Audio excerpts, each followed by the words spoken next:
Hola les amis, j'espère que vous allez bien et bienvenue dans cette troisième vidéo de ma formation gratuite pour Excel.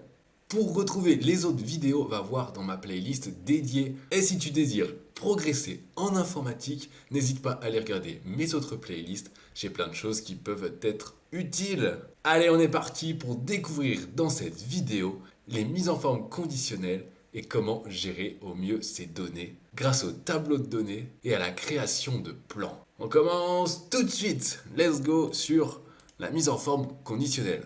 Qu'est-ce que c'est déjà qu'une mise en forme conditionnelle? Comme son nom l'indique, on va avoir une mise en forme particulière en fonction de certaines conditions. Pour faire simple, on va avoir un format de cellule particulier en fonction de la valeur de cette cellule. En exemple, ça donne ici, on a un tableau et on va vouloir faire apparaître les Mercedes 450 DT d'une couleur particulière. Pourquoi on va faire ça? Eh bien tout simplement pour faire ressortir les données que l'on veut et pour voir visuellement et très rapidement certaines informations. Alors c'est parti, déjà pour avoir tout mon tableau, soit je prends ici et je descends jusqu'en bas, mais vous voyez que c'est assez long, je remonte, ou sinon je vais sur une cellule et je fais CTRL A. Voilà, CTRL A, normalement, c'est tout sélectionné. Mais là, comme je suis sur un tableau en particulier, ça me sélectionne mon tableau. Et là, vérifiez bien que vous êtes dans l'onglet Accueil. Et dans l'onglet Style, on a l'option Mise en forme conditionnelle. On clique dessus et vous voyez que je peux ajouter des règles en fonction des valeurs. Ici, ma consigne, c'était de faire apparaître avec un fond vert les cellules qui comportent Mercedes 450 DT. Alors, je vais y aller dans Règles de mise en surveillance des cellules. Et je vais dire est égal à. Et là, il me propose de mettre en forme les cellules dont le contenu est égal à. Moi, je vais aller chercher Mercedes 450 DT. Et je vais lui dire remplir avec un fond vert. Tout simplement. Et je vais dire OK. Et j'ai bien toutes mes cellules qui ont le format de leur cellule qui est modifié. C'est parfait. Enfin, toutes celles qui comportent Mercedes 450 DT, c'est ce que je voulais évidemment. Je vais vous montrer quelque chose également qui n'était pas demandé, mais c'est pour vous montrer ce qu'on peut faire avec ces mises en forme. Imaginons, je vais sélectionner ma colonne nom de client et je vais mettre une mise en forme conditionnelle. Et cette fois-ci, je vais faire une nuance de couleur. En survolant, on voit que j'ai l'aperçu. Et cette fois-ci, les cellules, elles vont avoir une couleur en fonction d'une échelle de couleurs. Par exemple, ici, plus ça va être proche de 0, plus ça va être rouge, et plus ça va être élevé, et plus ça va être bleu. J'aurais pu faire la même chose avec une barre de données. J'aurais pu faire des dégradés, ou bien des remplissages unis. Vous voyez que ça met tout de suite visuellement très en valeur les données. Mais là, c'était pas demandé, alors j'en fais rien. Continuons, on va aller dans étudiants. On va faire la même chose, mais cette fois-ci, c'est les 5 meilleurs étudiants qui vont apparaître. Je vais sélectionner mon tableau, CTRL A, mise en forme conditionnelle, et là je vais dire les 10 valeurs les plus élevées, je vais cliquer dessus, et en fait c'est pas les 10 que je veux, mais les 5, d'accord? Puisque c'était les 5 meilleurs étudiants. Et ensuite je vais modifier, je vais dire que je veux encore du vert, et c'est tout bon. Vous avez vu, ça prend quelques clics et ça met en valeur les choses. Encore un autre exemple, on va aller dans Vente indicateur, cette fois-ci on va mettre les 20% les plus élevés. Toujours pareil, on va mettre une règle en fonction du pourcentage les plus élevés. Ici, on nous a demandé les plus élevés, alors je clique sur le nombre de valeurs les plus élevées. C'était marqué 10%, mais moi j'en veux 20. Et je veux cette fois-ci la même chose, du vert, parce que j'aime bien le vert pour mettre en valeur les bonnes choses. Ok, voyons maintenant un extrait de mes notes, puisque ça va peut-être un peu plus vous parler. Dans ces notes-là, je vais vouloir faire trois choses. Déjà, je vais vouloir faire ressortir en rouge ceux qui n'ont pas eu la moyenne, les notes qui sont inférieures à 10. Je vais vouloir également griser les cases vides, puisque ça veut dire qu'ils n'ont pas effectué l'examen. Et je vais également vouloir faire ressortir la meilleure note des moyennes et aussi de l'examen sur Packet Tracer. Ça va me permettre de vous montrer comment gérer les règles et en ajouter plusieurs. Déjà, je vais sélectionner les données que je veux. Ça va être pour la première, pour faire ressortir en rouge les notes en dessous de 10. Je vais aller dans mise en forme conditionnelle, jusque-là, pas de surprise, et je vais faire nouvelles règles. Là, ça vous ouvre un utilitaire pour créer des nouvelles règles de mise en forme. Ça vous montre une autre façon de le faire. Je vais aller dans appliquer une mise en forme uniquement aux cellules contenant. C'est la valeur de la cellule qui va être prise en compte pour moi. Je vais dire qu'elle est comprise entre, et là je vais dire 0,01.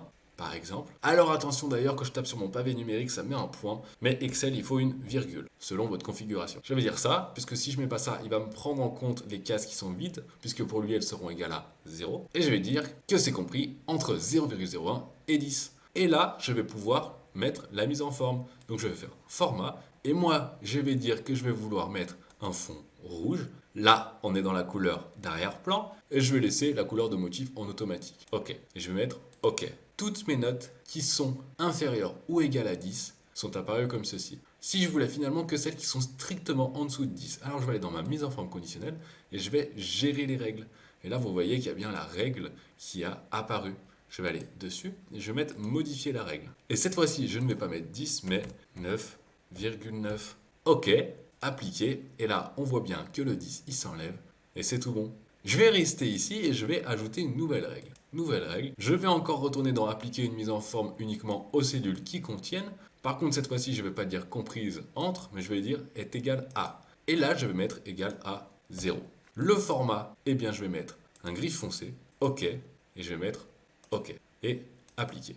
Et là, vous voyez bien toutes les cases qui sont grisées, ce sont celles qui sont soit à 0, soit vides, ce qui revient à la même chose pour Excel. Et je vais maintenant faire ressortir en vert le major de chaque moyenne de bloc ainsi que de paquets de traceurs. Mais pour ça, je vais devoir sélectionner d'autres données.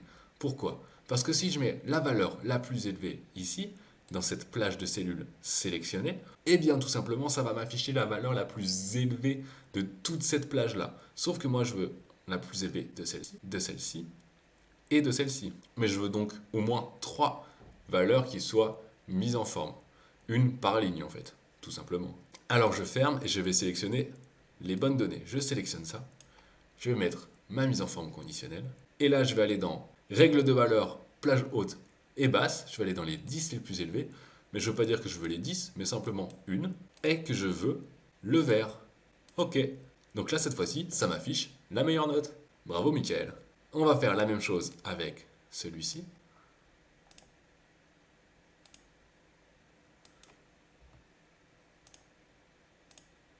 OK. Bravo, Michael. Et maintenant, avec paquet de traceurs. Pourquoi j'ai voulu mettre celui-ci? Parce que là, vous voyez qu'il y en a deux qui ont la même note, qui n'est pas 20 d'ailleurs, mais ça, si vous venez dans mes cours, vous savez que 20, c'est la perfection. Et s'il y a une virgule qui manque quelque part, enfin ici en l'occurrence une faute de frappe, eh bien ce n'est pas 20, ce n'est pas parfait. Mais revenons à notre mise en forme. On continue, on refait la même chose. Là, on va dire 1, de la même manière.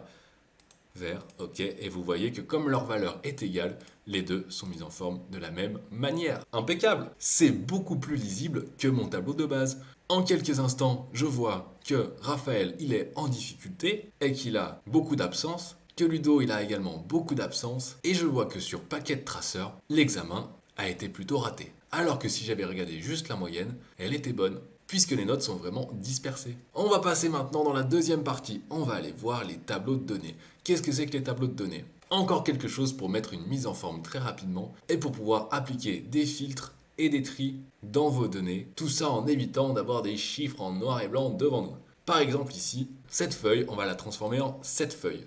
Et ça va pas nous prendre 3 plombes. On va dessus. On va aller sur mon tableau. Je vais faire un CTRL A pour tout le sélectionner. Et là, regardez, je vais aller dans mettre sous forme de tableau. Il va me proposer plein de styles de tableau. Vous pourriez même en faire un comme vous le désirez, bien évidemment, le personnaliser comme vous voulez. Moi, je vais vouloir celui-là. Il va me demander où se trouvent les données. Et est-ce qu'il y a des en-têtes? Qu'est-ce que c'est qu'une en-tête? Et bien là, ici, il y en a des en-têtes, puisque les en-têtes, ça va être le titre, en fait, des colonnes. Là, je vais dire OK. Et tout de suite, déjà, on a de la jolie couleur. C'est beaucoup plus lisible, une ligne sur deux, avec des couleurs différentes. Et regardez, quand je clique sur la petite flèche en haut, je vais pouvoir appliquer des tris. Ou alors, filtrer. Par exemple, si je voulais dire, je veux que les BD. Je dis OK, et ça m'affiche que les BD. Très bien. Et si je veux remettre toutes mes données, je clique sur sélectionner tout. OK. Bien. J'avais également rajouté comme consigne de rajouter et la TVA et le prix de vente TTC. Regardons, ici on a une TVA qu'il faut calculer à partir du montant. Et on a également le prix de vente TTC ensuite.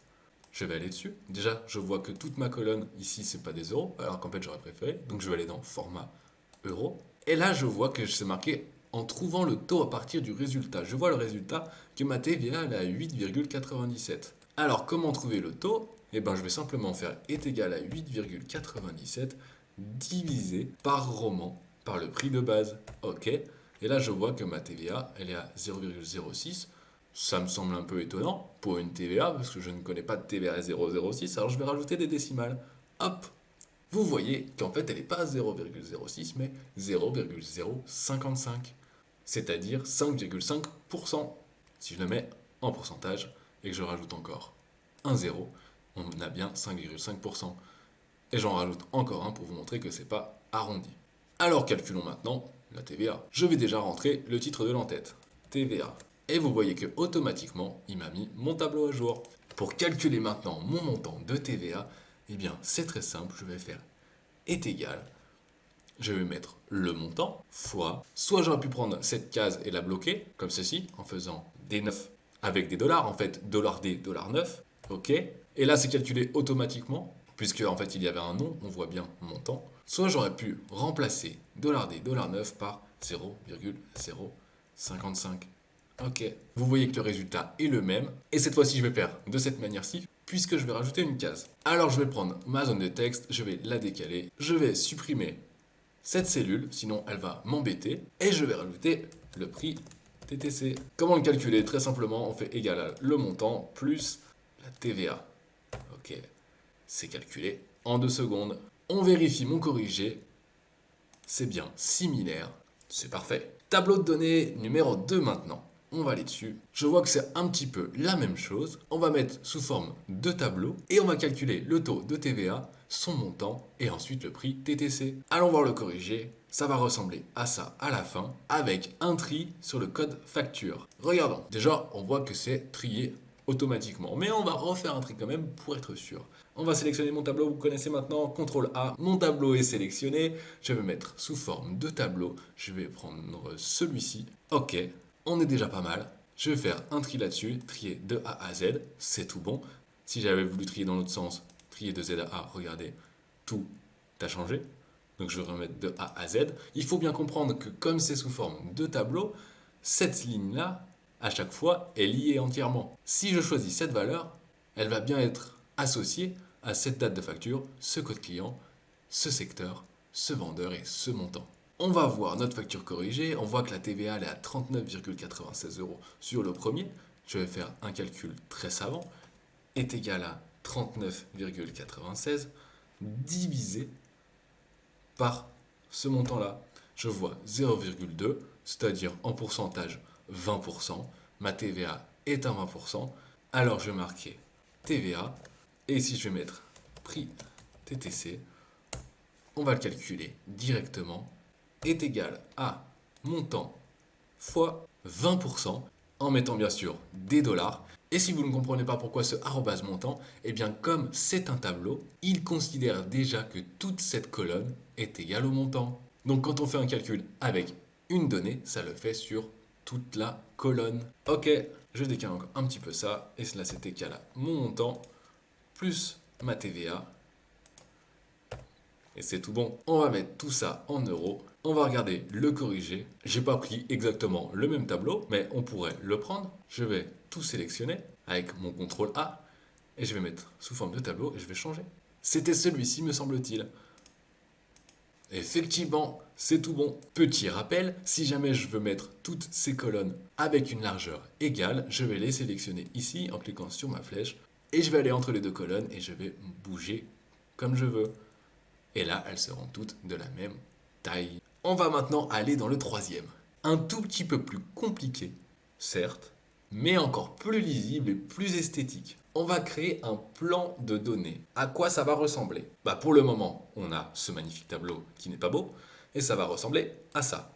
Regardons à gauche, on voit que les données, elles sont groupées. On voit que c'est trié également par service, et ensuite par type de panne. Vous allez voir qu'on peut mettre plusieurs tri. On descend et regardez, on voit le nombre de conditionnements qui est à 30. Alors qu'est-ce qui est à 30? Eh bien simplement, regardez, on a 30 lignes de conditionnement, 3 lignes d'expédition et 23 lignes de fabrication. Et à la fin, on voit qu'il y a 56 lignes au total. À gauche, on voit que c'est bien groupé. C'est-à-dire que si jamais je veux réduire ici, je le peux, mais je vous le ferai juste après parce que cette feuille est protégée, donc je ne peux pas le faire. Bah oui, je les protège parce que sinon vous avez juste à faire un copier-coller et c'est tout fait. Alors, on est remonté un tout petit peu, on va analyser le tableau. On voit que j'ai bien un tri sur service en premier lieu et un deuxième tri sur type de panne en deuxième lieu.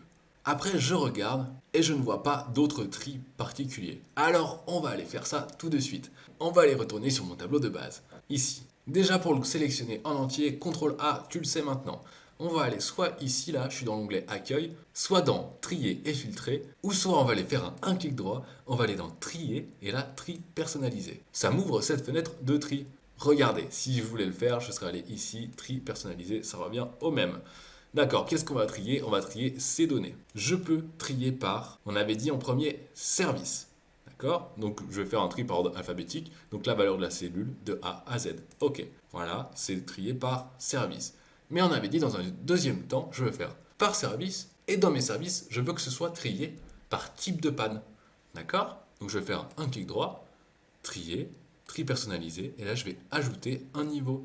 Et je vais ajouter type de panne. Ok. Et là, je vois bien que c'est trié par service et ensuite par type de panne. Si j'avais voulu en rajouter encore un troisième, par exemple la date, eh ben j'aurais fait la même chose, trier, tri personnalisé, ajouter un niveau. Je vais mettre la date du plus ancien au plus récent. Et là, vous voyez que ça me l'a mis au milieu, mais moi je ne voulais pas au milieu, alors je vais le descendre. Et voilà, pour que ce soit en troisième temps. Ok, ça y est, mes valeurs, elles sont triées. Maintenant, je vais devoir créer un plan pour grouper et faire apparaître les sous-totaux, ainsi que d'autres informations qui peuvent être intéressantes. Comment faire ça? Eh bien, je vais aller dans Données, et ici, j'ai Plan. Et moi, ce que je vais vouloir, c'est des sous-totaux. Donc, je vais mettre sous-total. Ça m'ouvre cette petite fenêtre qui va me dire comment voulez-vous créer votre plan, comment voulez-vous grouper vos données. Moi, je vais dire ici que je veux que ce soit groupé par service. D'accord? Je veux savoir le nombre qu'il y a de services. Alors, je vais mettre service. Je vais utiliser la fonction nombre, puisque là, c'est ce que je vous demande, c'est d'utiliser le nombre. Regardez, j'aurais pu mettre une somme, une moyenne, un max. Enfin, en réalité, j'aurais pu mettre que nombre ici, puisque à l'intérieur, il n'y a pas de données numéraires. Il y a du texte. Donc la moyenne d'un texte, ça n'existe pas. Ensuite, il va nous dire ajouter un sous-total A. Ça veut dire où est-ce que vous allez vouloir afficher le résultat de votre fonction nombre, par exemple. Ici, j'ai mis service. Donc logiquement, le nombre de valeurs devrait arriver dans service. Tout ça, vous laissez cocher comme ceci et on va mettre OK. On descend et on voit bien qu'on a le nombre de valeurs dans service. On voit ici qu'il y a 30 valeurs qui sont égales à conditionnement. Je vais double-cliquer là-dessus pour faire apparaître ceci. Nombre de conditionnement, OK. Nombre d'expédition, OK. Et à la fin, nombre de fabrication et nombre de valeurs totales. On est OK. Ce que je vous disais tout à l'heure, c'est que on peut réduire ici par exemple, ou réduire ici, et même ici. Toutes vos données sont groupées. Ensuite, si je veux par exemple long d'expédition, je vais là, je vais mettre plus, et j'ai bien mes 3 d'expédition qui sont affichés. Je vais tout réafficher. Et je vais maintenant faire la dernière étape, puisque regardez, ça ne ressemble pas encore exactement. La seule chose qui va manquer, ça va être le tableau. Donc je retourne dans Accueil, mettre sous forme de tableau, et je vais aller sur celui-ci. Attention, c'est bien à faire en dernier, sinon vous ne pourrez plus créer de plan. Ok, on va voir. C'est pas exactement le même. Comme tout à l'heure, j'ai fait l'inverse. Je vais aller sur celui-ci, ça ressemble beaucoup plus. Et là, on n'est pas trop mal. Je descends un petit peu pour voir. C'est trié, c'est parfait. Et je vois que j'avais un deuxième travail à faire. Alors celui-là, il n'est pas exactement trié de la même manière. On va voir ça. Je voulais en profiter pour vous montrer comment dupliquer une feuille. Je vais aller là-dessus, je vais faire un clic droit sur ma feuille et je vais faire déplacer ou copier. Je vais dire que je veux créer une copie et je vais pouvoir choisir déjà dans quel classeur je veux mettre. Je peux très bien mettre cette feuille dans un autre des classeurs qui est ouvert. Donc là, j'ai accès à tous mes classeurs qui sont ouverts en ce moment. Moi, je vais le laisser dans celui-ci et je vais choisir où je veux le mettre. Je vais cliquer sur sous-toto corriger, ça veut dire que je vais le mettre juste avant sous-toto corriger. Je vais mettre OK et il apparaît ici. Il s'appelle pan 2, je vais tout de suite le remodifier. Je vais l'appeler sous-toto. Alors, à partir de ce tableau, maintenant, je vais vouloir arriver à celui-ci. On voit que dans ce plan, c'est trié par type de panne et qu'on veut encore le nombre de valeurs. Mais cette fois-ci, on va vouloir que ça change à chaque type de panne. On va vouloir le type de panne automatisme, le type de panne électricité et le type de panne mécanique. On retourne dans ma feuille sous Toto. Je vous ai dit, on ne peut pas créer de plan s'il y a déjà une mise en forme de tableau. Alors regardez, quand on a notre tableau de sélectionné, on a un nouvel onglet qui est apparu, création de tableau. Ça va être pour modifier spécifiquement votre tableau. Et bien moi, ici, je vais vouloir effacer mon tableau, tout simplement effacer la mise en forme. Je vais ici aller à droite pour effacer déjà la mise en forme. Et ensuite, je vais aller convertir en plage.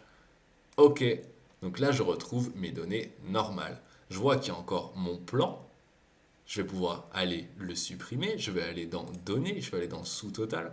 Ok, je vais mettre supprimer tout.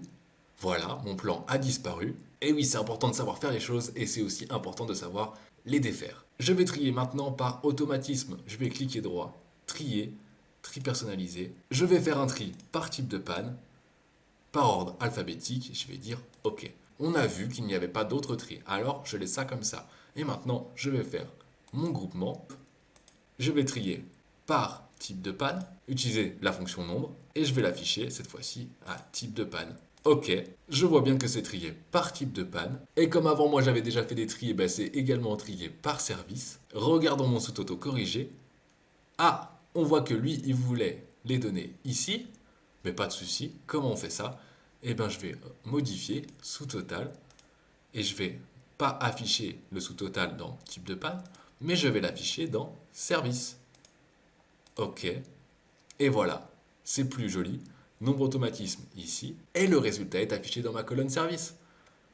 On est tout bon, je vérifie que ce soit la même chose. On voit que c'est tout bon, il nous reste juste quand même une petite mise en forme à faire, puisqu'on avait vu que là c'est quand même en bleu, c'est quand même plus joli. Alors j'ai fait un CTRL A pour tout sélectionner, accueil, mettre sous forme de tableau, et là je crois que c'était un truc à peu près comme ceci. Ok. Ici, je vais pouvoir supprimer cette petite flèche, puisqu'on voit qu'on ne l'a pas ici. Comme ça, je vous montre. Je vais aller création de tableau et bouton filtre. On peut l'enlever. Et on arrive à la même chose. Toutes mes données sont donc bien triées et bien groupées. Le résultat escompté est obtenu. J'espère que ça t'a plu, que ça a pu t'apporter des connaissances et des compétences, que ça va t'aider dans ton travail. Et si ce genre de vidéo t'intéresse, n'hésite pas à aller parcourir mes playlists, à aller t'abonner à la chaîne et à mettre un gros pouce bleu pour me soutenir. Et sur ce, je te dis à très vite pour la suite de la formation. À plus!